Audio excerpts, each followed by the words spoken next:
पहला इंसान दुनिया में कौन आया, बोले जरा ये आदम, ऊंचा बोली, कौन?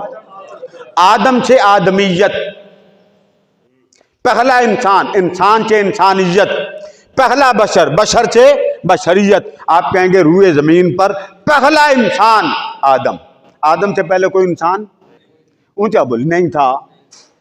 पहला आदम लिबाद बशरियत में आए, इंसानियत के दर्जे में आए और आदमियत के दर्जे में आए। ये तीन लफ्ज सामने जरा रखें। आका अलैहिस्सलाम से पूछा गया, अब देखने वाली ये बात, इंसान की तारीफ क्या है जिसके अंदर रूह हो, जिस्म हो।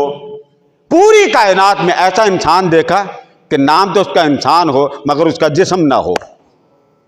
जी बोलिए, मजाक बन जाएगा भाई। जिसको कह रहे हैं उसका वजूद होगा तो उसको मानेंगे। इसका मतलब ये हुआ कि रूए जमीन पर पहला बशर आदम, पहला इंसान आदम, ठीक है।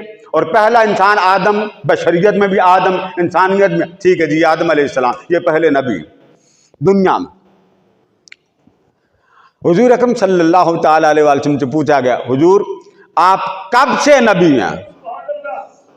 क्या पूछा गया? मैंने आपसे पूछा कि आदम से पहले कोई बशर था? जी, इंसान था, कोई आदमी था? तीनों में कोई इंसान आदम से पहले न था, न बशरियत थी, न इंसान था, न आदमी था। मगर हुजूर से पूछा गया, हुजूर आप कब से थे? फरमाया तब आदम भी ना था, मुस्तफा नबी की शक्ल में तब भी मौजूद था।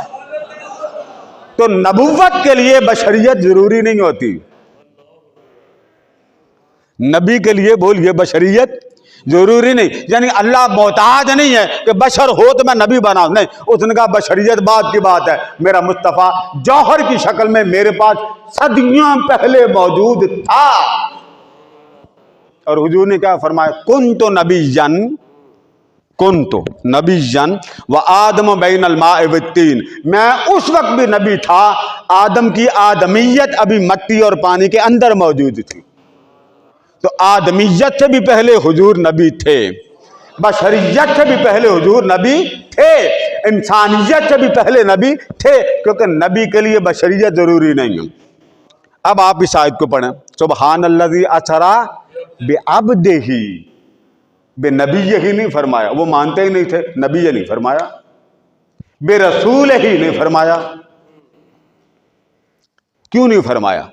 अल्लाह को पता था कि इनके पास पहुंच नहीं है।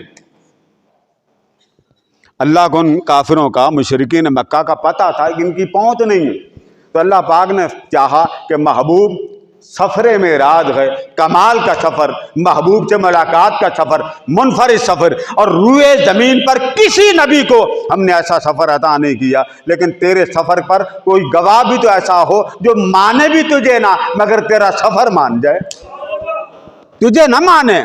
ये बात अबू जहल भी कहता था, वो कहता था इन्ना नालमु अन्ना मुहम्मदन नबिय्युन वलाकिन ला नुअमिनु बिही अबदा।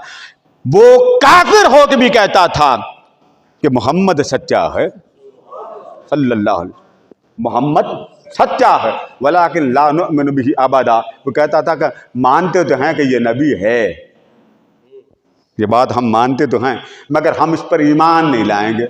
मानता वो भी था कि मोहम्मद सच्चा है।